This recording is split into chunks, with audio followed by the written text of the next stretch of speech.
সে বাচ্চাগুলোকে মেরে ফেলতেছে। উভয় বাচ্চাকেই খুব ভালোভাবে যত্ন নিচ্ছে। সে আমাকেও ছাড় দেয় না। এইসবের আর কোনো দরকার হতো না। পুরাদমে মাটি ঘুরতেছে। আসসালামু আলাইকুম বন্ধুরা, এর আগের একটা ভিডিওতে দেখাইছিলাম রাজহাঁসের বাচ্চা ফুটতেছে এবং যেই হাঁসটাকে দেশি হাঁসের ডিম দিয়ে বসিয়ে দেওয়া হয়েছিল সেই হাঁসটারও বাচ্চা ফোটা শুরু হয়েছিল।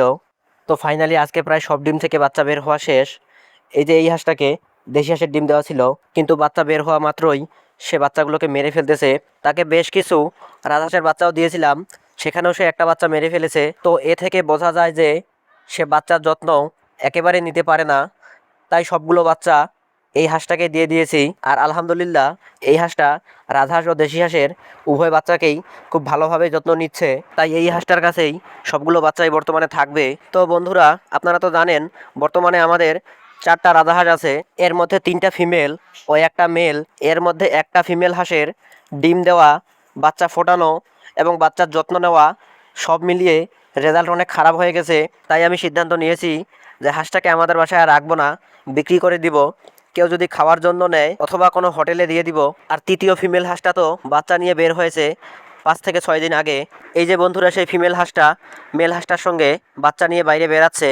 আর আমাদের এই মেল হাঁসটা অনেক অ্যাগ্রেসিভ, সে আমাকেও ছাড় দেয় না। আসলে সে বাচ্চাগুলোকে অনেক বেশি ভালোবাসে।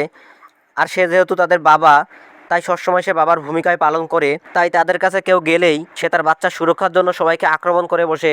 আর এই যে দেখুন বন্ধুরা, এগুলো হচ্ছে ঝিনুক। এগুলো আমরা নদী থেকে কুড়িয়ে এনে গুঁড়ো করে দেশি হাঁসকে খাওয়াই। ফলে ডিম উৎপাদন হার অনেকটাই বেড়ে যায়। যদি আবার তাদেরকে নদীতে দিতাম তাহলে তারা সেখান থেকেই বিভিন্ন ন্যাচারাল খাবার সংগ্রহ করে খেত। ফলে এইসবের আর কোনো দরকার হতো না। কিন্তু বর্তমানে আমরা আমাদের কোনো হাঁস নদীতে দেই না। দিনের বেশিরভাগ সময় তারা এইখানে অথবা পুকুরেই থাকে। তাই ওই সমস্ত ন্যাচারাল খাবার আমাদেরকেই সংগ্রহ করে এনে হাঁসকে দিতে হয়, যেন ডিম উৎপাদন হার কমে না যায়। আর এই যে বন্ধুরা, এগুলো হচ্ছে আমাদের ওই দেশি হাঁসের বাচ্চাগুলো, যেগুলোকে দেশি মুরগি দিয়ে ফুটিয়েছিলাম। তো আলহামদুলিল্লাহ অল্প কিছুদিনের মধ্যেই অনেক বড় হয়ে গেছে। আর এইদিকে দেখুন বন্ধুরা, আমাদের ফিমেল খরগোশটা পুরাদমে মাটি ঘুরতেছে। তার নাম দিয়েছি আমি রানী। আর কালো রঙের মেল খরগোশটার নাম দিয়েছি রাজা। তো দেখা যাক বন্ধুরা, রাজা রানীর বাচ্চা কবে হয়। আজকের ভিডিও এই পর্যন্তই। ভিডিওটা ভালো লাগলে লাইক, শেয়ার ও সাবস্ক্রাইব করে পাশেই থাকবেন। খোদা হাফেজ।